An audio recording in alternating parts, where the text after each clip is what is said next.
The 100 meters is the premier event of track and field, the main attraction of the sport. This event has created stars for over a century.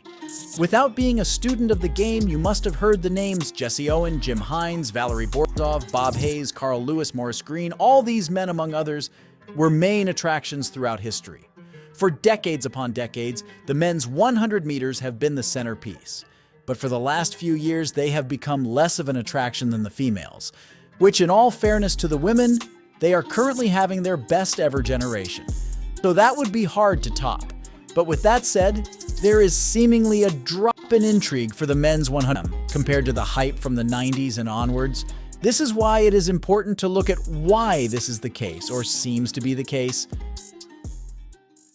One of the glaring reasons is simply because there is no consistency in terms of who is at the top of the pack.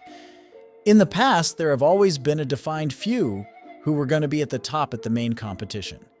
And they defined that season in, season out by running fast times, but for some reason we can't get that consistency from the best of this generation.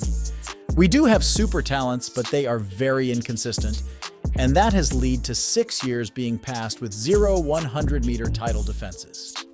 Keep in mind, this is the first time since the inception of the World Championships that there have been 4 different 100-meter world champions in consecutive editions. To make it even worse, there are only 2 men since 2017 that won medals at more than 1 championships, and one of them retired. It's not even a case of the competition getting to some very high level and becoming too much for them. These guys just seem to regress at global title. Think about it.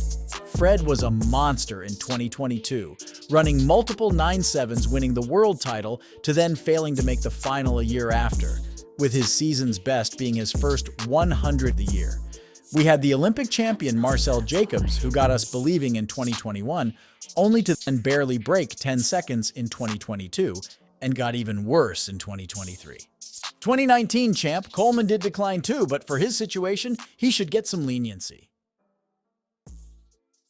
Noah, the most recent global champion, brought about something special, but with his start over the 100 meters, it's hard for him to defend, especially with the track rust coming off his rival, Christian Coleman.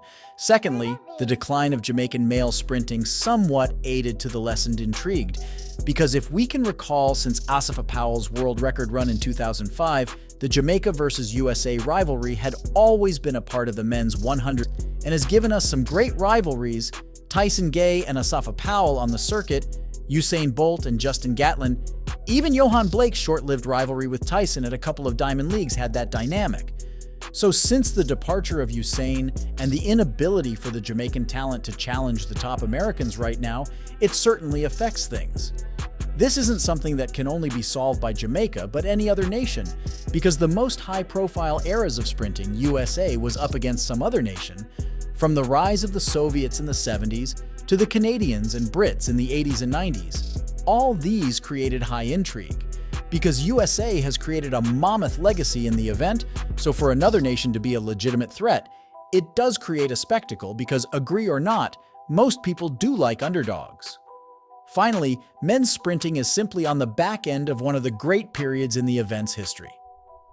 We are talking about an era where multiple men went faster than 9.7. The most 9.7 times were recorded, 97 sub-10s were run by one man, among other great feats. So what we are witnessing is a generation tasked with rising to the standard that preceded them, and quite frankly, that period might be a once-in-a-lifetime sort of era, meaning the standard as to how they are judged should not be based on them. So yes, the men's 100 has become less intriguing, but mostly due to factors that preceded this generation, and I do believe that this generation will go down as one of the strongest. However, they are still taking time to master the craft as well as build their stories.